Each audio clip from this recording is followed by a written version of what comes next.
नमस्कार दर्शक बंधु आपण मानकु अमूल्य एस्ट्रोलॉजी चैनल को स्वागत।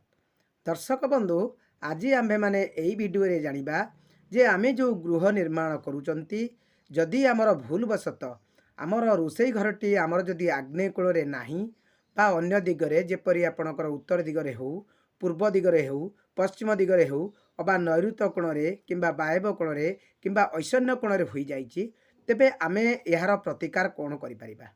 दर्शक बंधु आज भिडटी यारी उपरे आपणकर जानिबे। दर्शक बंधु आपण मानकु एडी गोटे छोटिया अनुरोध आपण माने जदि मोर चैनल को नुआ करिके आसीथिबे तेबे मोर चैनल को सब्सक्राइब कर देबे, लाइक कर देबे, पाखर थिबा बेल आइकन को क्लिक कर देबे जा फल रे आपण मानक पाखकु मोर एही परी वीडियो सहजरे पहुंची परिबो।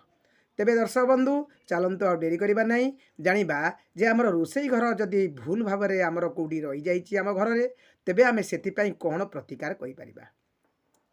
दर्शक बंधु आपण मानकु गोटे कथा मु पूर्व कही आज कही दौची जे रोषेई घर पर आम घर बा आम जो घर करुँच से रोषेई घर पर गोटे जगह उद्दिष्ट ताऊँगी आपणकर आग्नेय कोण।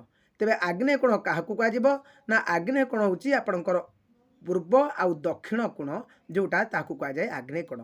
यही कोणर अधिपति होती शुक्र। ये कोणटी आम मानक घर को ऊर्जा दे थाए, आम घर को शक्ति दे थाए, आम घर को अर्थ आसबार मार्ग खुली थाए। तेणु यही जगार फायर एलिमेंट बार अग्नि तत्वर जगह। तेणु यही जगार यही स्थान रे घरर आमर रोषेई घरटी करवा निहाती दरकार। जो रोषेईटी कले आम पाई एवं आम स्वास्थ्य पाई आम घर पाई निश्चित भाव में भल। तेबे दर्शक बंधु आमे माने बहुत लोक आमे माने वास्तु जानी न थांती बा आमे वास्तु वाला को न डाकिकी आमे मने मने घर कर दियंती जा फल आम मानकर रोषेई घरटी आमर भूल जगार रही जाई थाए एवं से भूल जगार रोषेई घरटी रहिबा फल आम घर में अशांति, आम घर में अर्थहानि, आम घरे रोग पीड़ा एवं विशेष करके गैस जनित समस्या समस्ते भोगी थांती। तेबे दर्शक बंधु चलंतु जानिबा जदि रोषेई घरटी आमर आग्नेय कोण रे नाही अन्य दिगरे कौन जगह रही जाइए तेबे आमे तार कौन प्रतिकार करि परिबा। दर्शक बंधु एटी गोटे छोटिया कथा आपन को कहि रखुची जदि आपणकर आग्नेय कोण छड़ा अन्यान्य दिगरे बा कोणरे जेपरि नैऋत्य कोण, वायव्य कोण, पश्चिम दिग, उत्तर दिग, ईशान्य कोण बा पूर्व दिगरे रही जाइए तेबे आपण माने यथा संभव चेष्टा करंतु जे आपणकर रोषेई घरटी आग्नेय कोण को आनिबा पई। जदि आपणकर घर कर देइचंती आग्नेय कोण रे आपणकर रोषेई घर आनिया को सेपरि परिस्थिति बा जागा नाही तेबे आपणकर प्लॉट रे बा आग्नेय कोण आपणकर प्लॉट रो आग्नेय कोण बा आपणकर घर बारे जो आग्नेय कोण रो जो प्लॉट बा स्थानटी अछि सेठी मध्ये आपण एक नुआ घर करी सेठी आपण मध्ये रोषेई करि परिबे। आपण यह को यथा संभव चेष्टा करिवे जे आग्नेय कोण रे रोषेई घरटी करिया नागी जा आपणक पई स्वास्थ्यर समस्या केबे आसीबा नाही एवं आपणकर अर्थ एवं घर को ऊर्जा रहिबो एवं पॉजिटिव ऊर्जा से घरे सदा बेले रहिबो।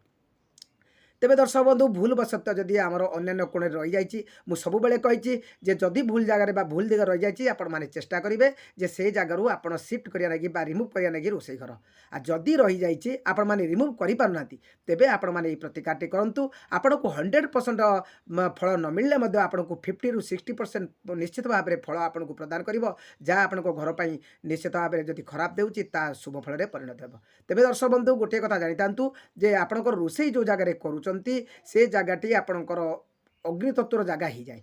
तेणु आपणकर से जगार ऊर्जा बढ़ापी आपण से घरे दुईटी जिनिस उपयोग करेंगे।